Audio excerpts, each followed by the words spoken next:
What is something that people incorrectly believe because they have never been in that situation themselves?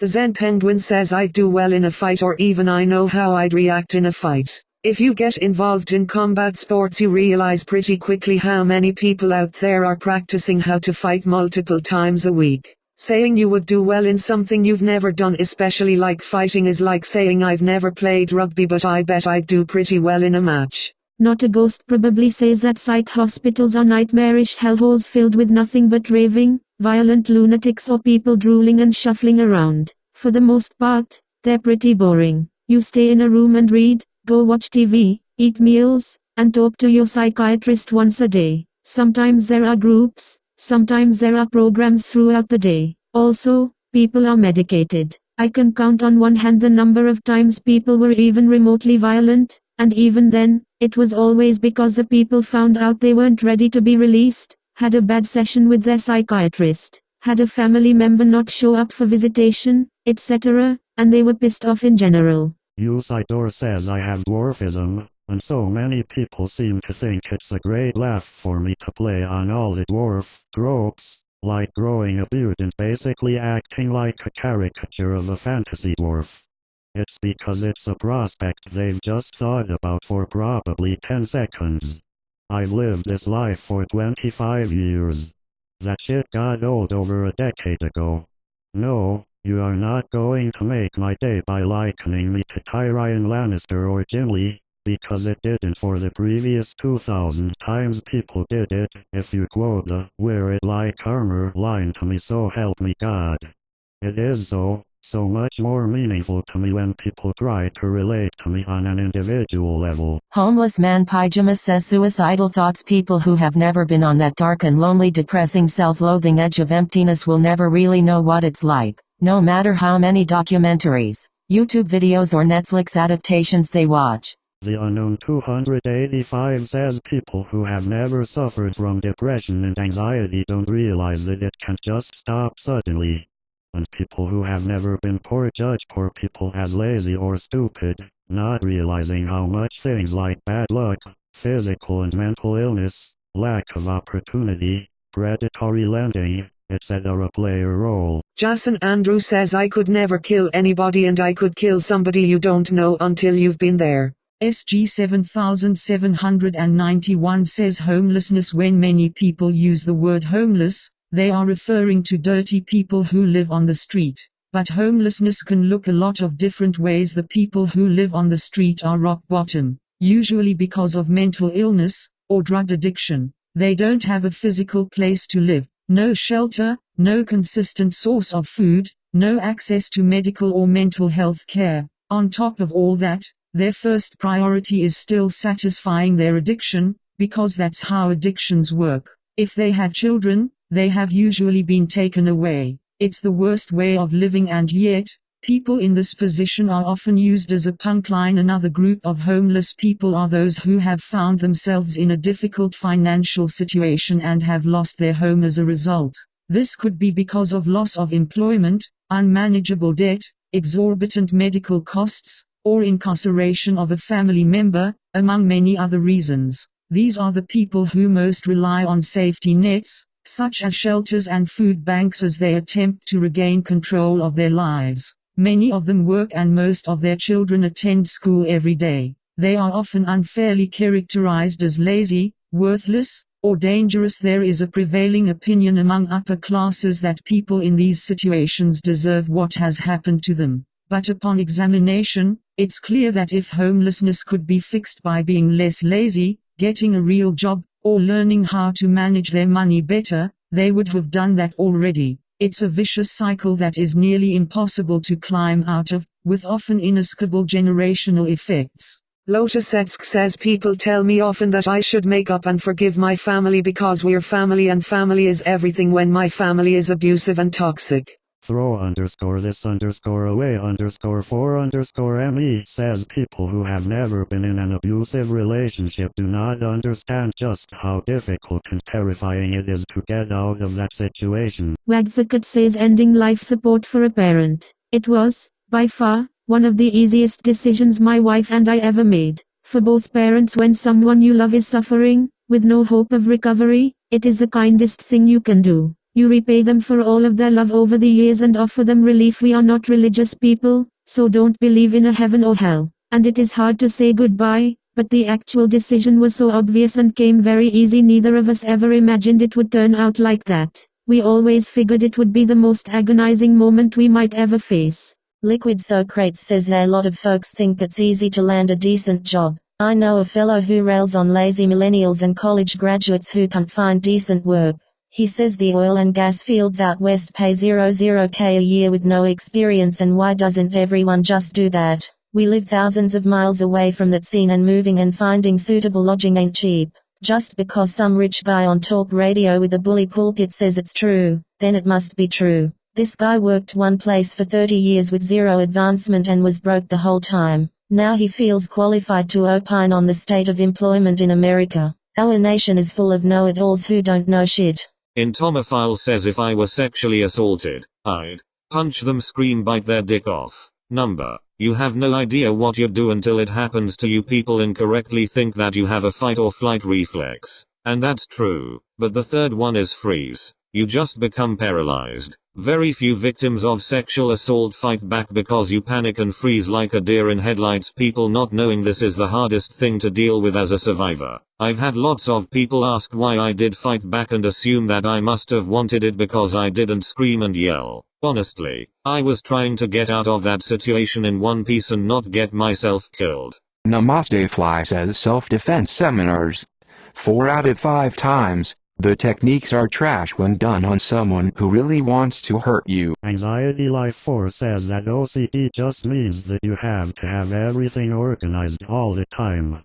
There are a lot more things about OCD that people don't understand. Sphenoir says all caregivers in nursery homes do is wipe asses and drink coffee and hails. Boy, are they fucking wrong. No one home says suicide is preventable by simply calling a hotline. I Need Job says how hard it is to cut ties with an abusive parent. I am 17 and live by myself. I moved out at 16 because if I didn't I'd have killed myself.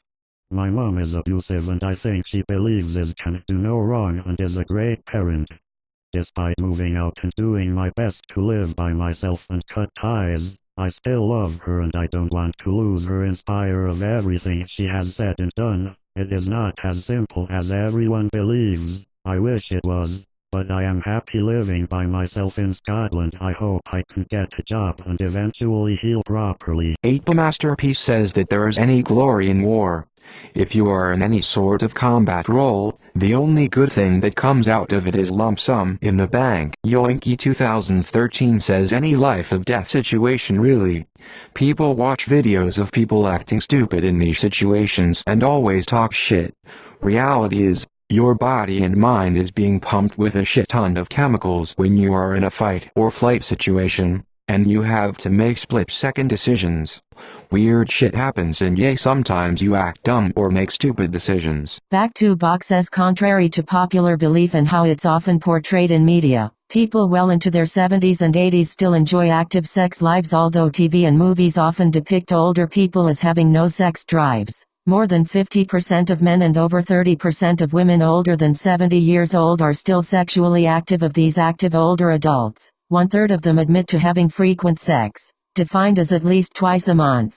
Just Bored says people who don't have OCD don't understand, cleaning and wanting things generally neat or in order is no OCD. It's a common thing humans like. Only around 2.3% of the world's adult population has OCD, with the odds being 1 in 40. You do not want OCD. It is not fun. It will not make your cleaning better or your tidiness. Take this from somebody who has OCD. I have started being more open about for the fact I hate these misconceptions. OCD is obsessive compulsive disorder. I will give you a brief explanation. The first part is the obsession. I will be using a common scenario for this. Let's use what I read in a book when I was officially diagnosed. Say you see a bird. A person without OCD would be like, oh, a bird. No, I'm not saying all OCD people are like this, but it is a good example. A person with OCD would see a bird. At first it would be a normal reaction, but then their brain could get thinking, what if the bird touched me? I will get a disease and die. What if it kills my family? This may seem unreasonable, and most people with OCD realize this, but they can't help it, which leads us to our next step, the compulsion. Basically meaning you comply to the thought, in this case thinking that you need a shower, and if you don't shower you will die from disease. This thought may force you. In my case I got an upset stomach, but for others it may be I will die if I don't do this, which makes them do it. Once may not be enough and they keep doing it until they feel just right. As you can see, this is a pain to live with. It sucks and it really bugs people when you say you have it, because it's diminishing how awful the disorder is to deal with. In my case my thought was to kill myself. I got a stomach-ache thinking about it, and I didn't want to die, but I thought that if I didn't I would end up with a stomach-ache forever, or I would end up killing my family. I'm obviously in a better state of mind now, but at the time I thought that there was no hope. All said and done, please stop assuming stuff with OCD, because it really pains people and their families as much as any other mental disorder would. Delica says I would never get, or support, an abortion. Maybe you wouldn't, but there's no way to know if you haven't found yourself in that situation, until it's a real choice with real consequences. It's just a philosophical exercise. As BBX says, mental health issues kill people. And no, drugs didn't kill him, depression did. Best friend died year and half ago. After a long time sober he took his own life. The first thing that everyone said when he died and the news went around, fairly small town in Spain, was fucking drugs. And that bothered me a lot. I didn't even try to explain the long story about what he went through, but there is nearly not enough awareness about mental health and its dangers. Judge Judy here says that you should wrestle the gun from a bank robber. Ariana says people often assume that it is easy to leave an abusive relationship. I didn't realize how hard this is myself until I was in the position. Viewed from outside I was clearly in an abusive relationship, but at the time I just couldn't see it. Even after I broke it off, it took very long for me to see the patterns. At first I just thought we didn't work out. It is so hard to get out of an abusive relationship, because the abuser will make you believe that all of the problems the relationship has are somehow your fault. Oftentimes they will isolate you from your friends and family and diminish your self-worth. At the worst point I was convinced that I was a terrible person and responsible for everything bad in his life. Wabager says people believe they can give infallible advice on parenting and raising children. I thought I knew what to do before I had kids too. Prune Doc Shank says people who think people who get raped should fight back should have not put themselves in the position or any other excuse to say they weren't really trying hard enough not to be raped. Rebel Sue says that alternative medicine is mostly harmless. Doc 95 says if you look healthy on the outside, you must be healthy and normal. Invisible illness disability sucks because many people will assume you're lying, or exaggerating, about discomfort pain. Maleficent 027 says that kids with ADHD don't work hard, are lazy or naughty, and that people's thoughtless comments and negative treatment of them doesn't impact on them for years. E⁻I says being poor, bootstraps, etc. The system is rigged against people in poverty. It's difficult to escape. The Math Guy 17 says that PTSD and the stress of war isn't real. In one of my history classes, watching Saving Private Ryan, everyone was talking about what badasses they would be killing everyone without a scratch. The ammo guy, I forgot his name, the one who let a German soldier go and didn't kill him, that guy. When he let someone go and he started crying, everyone started yelling pussy. God, what a fucking loser. Why are you such a coward, dude? He's watched people die. You are a fucking 16-year-old. In the US so many veterans kill themselves from PTSD. TLDR, people don't understand PTSD and think they're way more capable than they really are.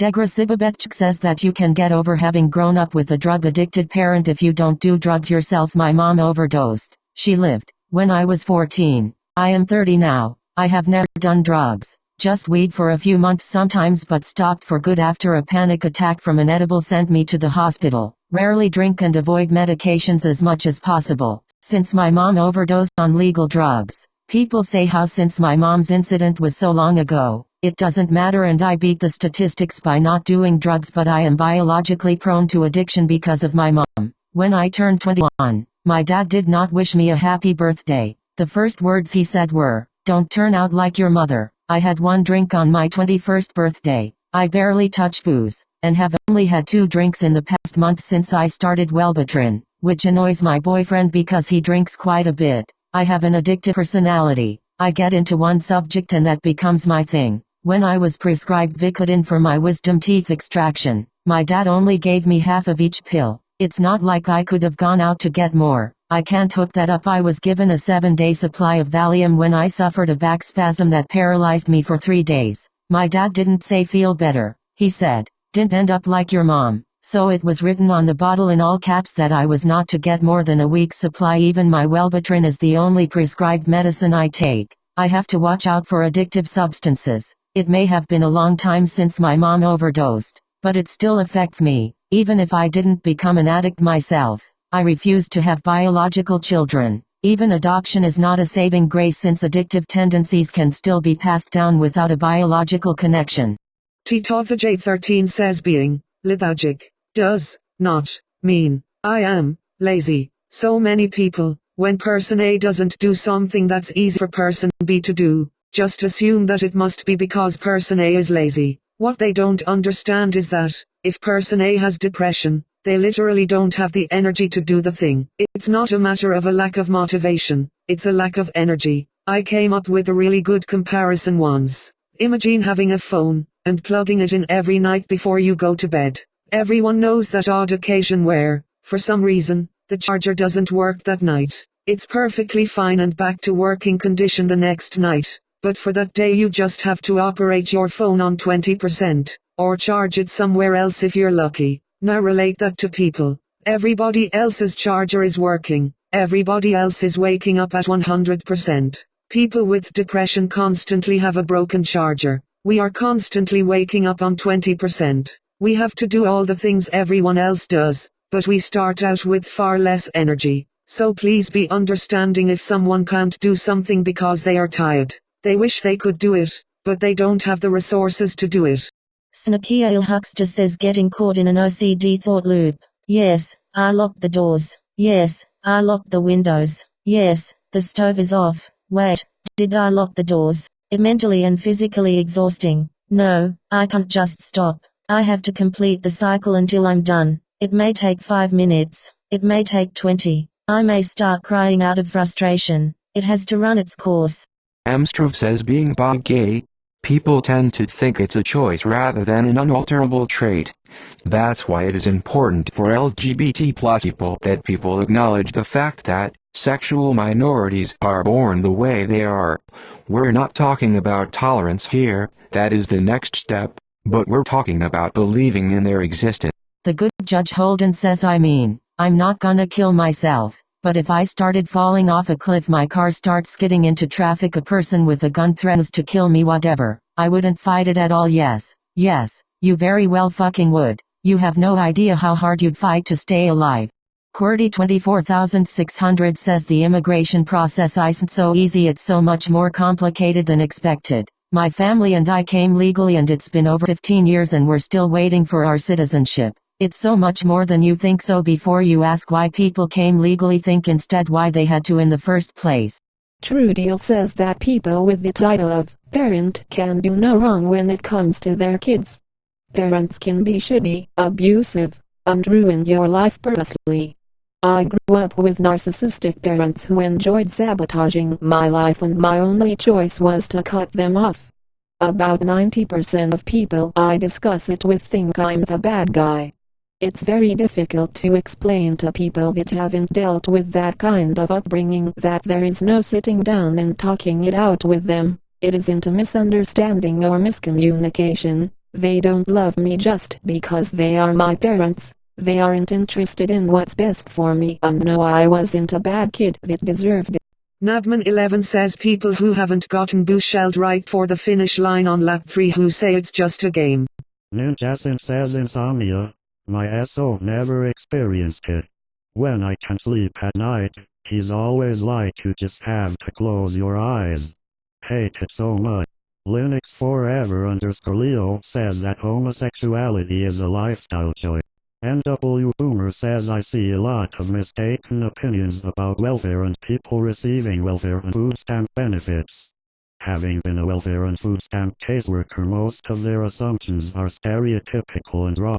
Ugbarfax says that just because someone is currently in a happy relationship, their relationship advice, when asked, is invalid. This has happened frequently to me. I should also mention that I've been in several serious relationships, one 6 years, one 5 years, one 3 years, some sprinkled in between, and currently one 4+ and going. A lot of my previous relationships were super shitty one way or another, and a couple was straight up abusive. But when my friends, who are often in their first serious relationship ever, ask for my advice and don't like what I say, they always say, well, you wouldn't understand because you're lucky you have a good boyfriend. Yeah, you're right, Karen. My 20+ years of experience doesn't match up to your 6 months of experience because, God forbid, I'm currently happy.